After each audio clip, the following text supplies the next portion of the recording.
അവർ പറഞ്ഞ പോലെ തന്നെ ഞങ്ങൾ അപ്പാടെ ബർത്ത്ഡേ ആഘോഷിക്കാൻ വേണ്ടിയിട്ട് പോയതാണ്. ഞങ്ങൾ വീട്ടിൽ നിന്ന് തന്നെ ഇറങ്ങിയപ്പോൾ 6:30 കഴിഞ്ഞിട്ടുണ്ടായിരുന്നു. അങ്ങനെ പോണ വഴിക്ക് നമ്മൾ കേക്ക് മേടിച്ചിട്ടാണ് പോയത്. നമ്മൾ സർപ്രൈസായിട്ട് പറയാതെ പോവാണ്, പെട്ടെന്നിട്ടൊരു പ്ലാനും കൂടിയിട്ടായിരുന്നു. അങ്ങനെ നമ്മൾ അവിടെ ചെന്നപ്പോൾ കുറച്ച് താമസിച്ചിട്ടുണ്ടായിരുന്നു. അങ്ങനെ അവിടെ ചെന്നു, അപ്പോഴാണ് അപ്പ പറയുന്നത് അങ്ങനെ അപ്പ കുളിക്കാൻ കയറിയെന്ന് പറഞ്ഞപ്പോൾ ഞങ്ങളവിടെ കുറേ നേരം പോസ്റ്റായിട്ട് ഇരുന്നു. കുറേ അധികം നേരം തന്നെ ആൾ പോസ്റ്റായിട്ട് ഇരുന്നിട്ടുണ്ടായിരുന്നു. അങ്ങനെ അപ്പ വന്നു.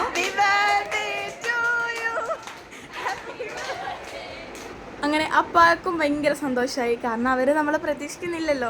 അങ്ങനെ നമ്മൾ പോകുമ്പം അരിപ്പത്തിരിയും ഇറച്ചി മേടിച്ചിട്ടാണ് പോയത്. അങ്ങനെ അപ്പിയും ഇന്നായും ഉമ്മയും കൂടെ പെട്ടെന്ന് തന്നെ ഇറച്ചിക്കറിയൊക്കെ വെച്ചിട്ടുണ്ടായിരുന്നു. അങ്ങനെ പിന്നെ ഞാൻ അനുവിനെയും പിടിച്ചിരുത്തി എനിക്ക് മൈലാഞ്ചി ഇടിക്കാനായിട്ട് പിറ്റേന്ന് പറഞ്ഞ പരിപാടിയാണല്ലോ.